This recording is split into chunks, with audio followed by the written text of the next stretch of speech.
Dermatitis is an inflammation of the skin. This is what a fully developed dermatitis looks like. As a hairdresser, you are at risk of developing dermatitis. When your hands are often wet, the water, soap or detergents wash away the natural protective oils from your skin. Your hands become dry and small cracks appear on the surface. This is the early stage of dermatitis. Also, many hair products you use in the salon can damage your skin. Some of the symptoms of dermatitis are redness, itchy skin, dry, flaky or cracked skin, pain. There are two main types of dermatitis: irritant contact dermatitis and allergic contact dermatitis. Irritant contact dermatitis develops when the skin is irritated by constant or repetitive exposure to water or certain chemicals. Allergic contact dermatitis is an allergic reaction after skin contact with certain chemicals called sensitizers. Most likely to cause allergic dermatitis are hair dyes, bleaches, firming solutions, and straighteners. It may take time, even years, for an allergy to develop. However, once an allergic reaction has been established, even small amounts of sensitizing substances can trigger off an allergic reaction. When dealing with irritants and sensitizers, follow what is called the hierarchy of risk controls. Eliminate the hazard. If that is not practicable, substitute the hazard for something less harmful, like using bleach paste instead of bleach powder. Isolate the hazard or use engineering controls, like an exhaust fan, good ventilation, open window. The next step is administrative controls, like rotating basin duties. The last control is using personal protective equipment, apron, gloves, eye protection, face mask. You are most likely to use a combination of the above risk controls. The bare minimum is the use of personal protective equipment.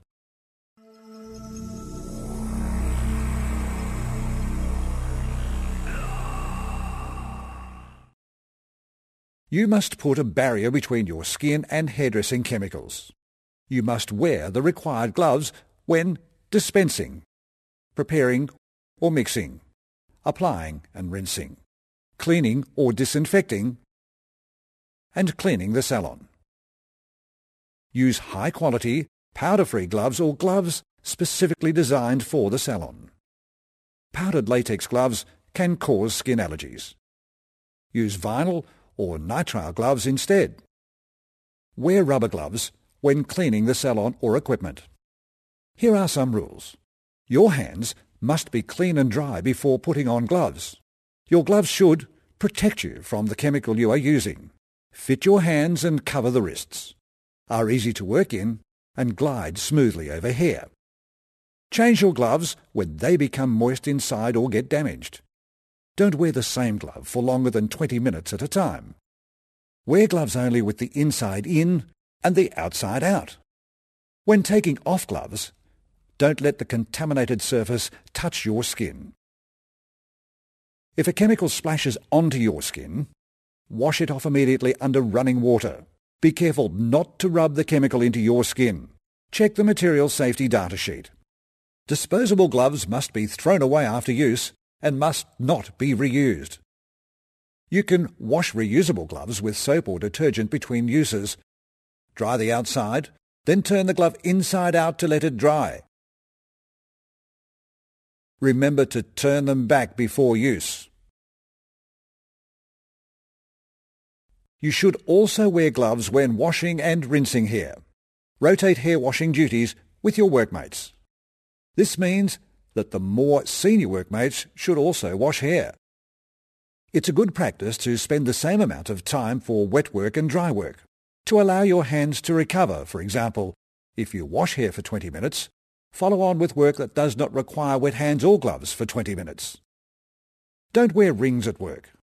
Water and chemical residues become trapped underneath and can weaken and damage your skin.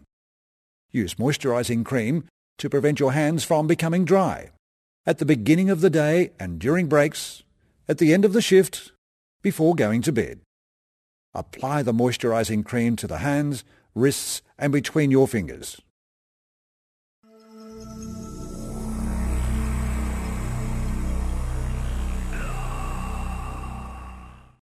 Paraphenylene diamine is an active colouring ingredient in many hair dyes. You can find it in the small print on the packaging under the header Ingredients. Paraphenylene diamine is classified as a hazardous substance because it can damage your health. An acute or short-term effect is skin irritation after contact with paraphenylene diamine. A chronic or long-term effect is dermatitis and/or allergic reactions. When the vapours are inhaled, they can also cause irritation to the nose and throat. The substance is also corrosive to the eye and for this reason must not be used for dyeing eyelashes or eyebrows. You can find information on the safe use of this substance or other hazardous substances used in the salon in what is called a Material Safety Data Sheet or MSDS. The MSDS tells you what the health hazard is, what precautions you should take, how to handle the substance safely. Your workplace should have a register of all hazardous substances used in the salon and the current MSDS for each substance. If you haven't got the MSDS, ask your supplier. He must provide you with one if you ask for it. The information on the label of the container or on the product pack copy is usually less detailed, but it will give the name of the ingredients, warnings and cautions, some safety and first aid advice, the manufacturer and contact details. If you can't substitute the products that contain paraphenylene diamine with something safer, you have to protect yourself from getting into contact with it. Avoid breathing in the vapours. Have the salon and the mixing area well ventilated. The MSDS recommends gloves made from vinyl, rubber or plastic. Wear eye protection when preparing and mixing the substance. Ask your client if they have an allergy to hair dyes before application.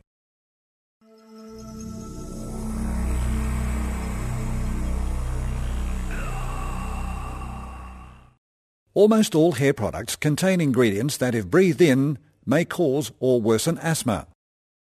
This includes dusts from bleachers, fumes when mixing or using dyes, perming solutions or straighteners, vapours and aerosols.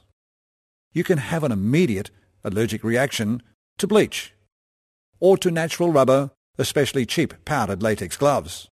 This condition is called contact urticaria.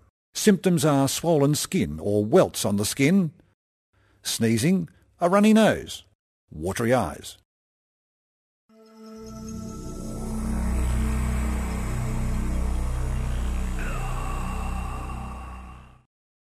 Ammonium persulfate is present in many bleach powders.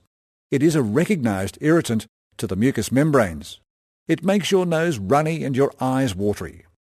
It also causes coughing, a tight chest, breathlessness or wheezing. Ammonium persulfate also irritates the skin, leading to dermatitis. Some people develop an immediate allergic reaction to ammonium persulfate. If possible, use bleachers that do not contain ammonium persulfate. Only use products that come in a dust-free form, such as dust-free powder or pastes or liquids. Pouring bleachers out of bags creates more dust than dispensing from hard containers. Buy bleachers that come in solid containers. This way it is less likely that the dust settles on your hands and arms, gets into your eyes, or can be breathed in. Bleaching pastes may take more time to mix. However, they do not create dust and are therefore safer to use. You must work in a well-ventilated and designated area when mixing preparations. Wear vinyl or rubber gloves. Don't work with your face directly over the container. Hold the bowl at a distance. Wear a carbon-lined face mask when dispensing or mixing bleach powder.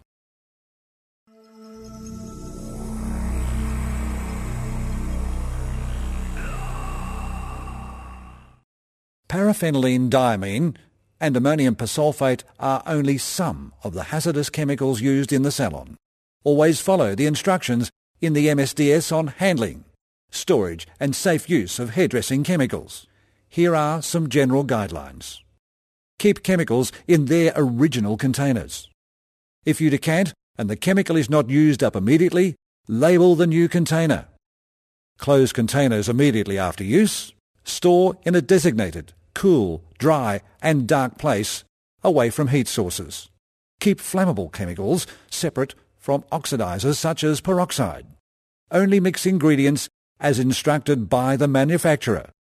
Mixing and pouring should be done in a designated, well-ventilated area.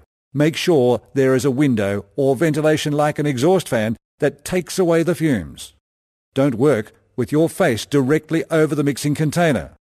Wear the correct personal protective equipment. Never pour chemicals into food or drinking containers. Do not eat, drink or smoke where you store or handle chemicals. Only use clean containers for mixing chemicals. If there is any residue in the container, it might cause a chemical reaction to the new preparation. Leftovers should never be put back into original containers, nor used on another client. Clean up spills immediately and according to the instructions on the MSDS.